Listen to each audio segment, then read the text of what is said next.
మీకందరికీ వందనాలు తెలియజేస్తున్నాను. జూలై మాసం అంతట్లో దేవుని కాపుదల కొరకు ప్రార్థన చేసుకుందాం ప్రియులారా.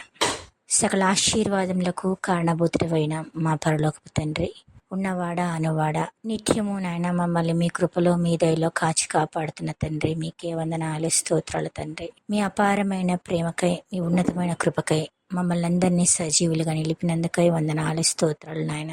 ఈ దినము ఈ గడియ చూడలేక అనేకులు కాలగమనంలో గతించినప్పటికీ మీ కృప చేత, మీ ప్రేమ చేత జూన్ మాసం అంతట్లో నాయన మమ్మల్ని మీ కృపలో మీ దయలో కాచి కాపాడి మాకు చక్కటి ఆయుష్ను, ఆరోగ్యం అనుగ్రహించి మా ప్రతి పరిస్థితిలో మాకు చాలిన దేవుడుగా ఉన్న విధానాన్ని బట్టి వందనాలు స్తోత్రాలు తండ్రి. నాయన గత మాసంలో ఎన్నో శ్రమల గుండా, ఇరుకుల గుండా, ఇబ్బందుల గుండా మేము ప్రయాణం చేసిన అవి మమ్మల్ని నాయన ఏమీ చేయలేకపోయినాయి. కారణం కేవలం నీ కృప, నీ ప్రేమనే నాయన. మేము మరిచిపోయినప్పటికీ మీరు మమ్మల్ని మరువలేదు, విడవలేదు, ఎడబాయలేదు నాయన. కంటికి రెప్పవలే కాచి కాపాడుతూ, కునుకక నిద్రపోక మమ్మల్ని సంరక్షిస్తూ, మీ అరచేతుల్లో మమ్మల్ని చెక్కుకొని నాయన మీ ప్రేమలో, మీ దయలో మమ్మల్ని అందరినీ ఇంతవరకు నిలబెట్టిన విధానాన్ని బట్టి వందనాలు స్తోత్రాలు చెల్లిస్తున్నాం తండ్రి. మీరు చేసిన మేళ్లకు నాయన మేమేమీ చెల్లించలేని రుణస్థులమని జ్ఞాపకం చేసుకుంటూ మా జీవితకాలం అంతా నాయన నీవు కోరుకున్న జీవితం మా జీవితాల్లో కనబడినట్లుగా కృప చూపించండి.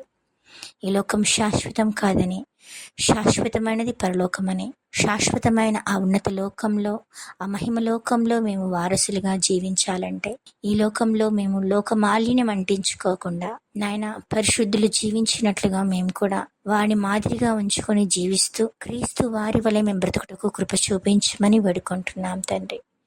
క్రీస్తు వారి స్వరూపం మాలో ఏర్పడినంతగా మమ్మల్ని చెక్కమని ప్రాధేయపడుతున్నాం నాయన. మమ్మల్ని మేము మీకు అప్పగించుకొని మీ చిత్తానుసారమైన జీవితం మేము నడుచుకునేలాగున, మీ ఆలోచన, మీ ప్రణాళికను అనుసరించి మేము బ్రతుకులాగున మీ కృపను ప్రసాదించమని కోరుకుంటూ నాయన గత మాసం అంతట్లో ఏ రీతిగా మమ్మల్ని కాచి కాపాడి సజీవులుగా ఉంచినారో మీ చిత్తమైతే ఈ జూలై మాసం అంతట్లో నాయన మా ప్రయాణాల్లో, మా పనిపాటల్లో మేము తలపెట్టిన ప్రతి కార్యక్రమాల్లో మీరే తోడుగా ఉండి మమ్మలను, మా కుటుంబంలోని ప్రతి ఒక్కరిని పేరు పేరున దీవించి ఆశీర్వదించమని, నీ కొరకు నమ్మకమైన సాక్షులుగా బ్రతుకుటకు మీ కృపను ప్రసాదించమని ప్రాధేయపడుతూ మీరు చేసిన మేలుకు మరొకసారి హృదయపూర్వకంగా కోటాను కోట్ల స్తుతి స్తోత్రములు చెల్లించుకుంటూ ఈ మాసంలో కూడా మీ కాపుదలలో మమ్మల్ని సంరక్షించి, పోషించి మీ కృపలో, మీ దయలో మమ్మల్ని అందరినీ నడిపించమని ప్రాధేయపడుతూ యేసుక్రీస్తు వారి సర్వశక్తి గల నామంన ప్రార్థించి అడిగి వేడుకొని పొంది ఉన్నాము తండ్రి. ఆమేన్. మీకందరికీ ప్రభువైన యేసుక్రీస్తు వారి నామంన వందనాలు ప్రియులారా. Thank you.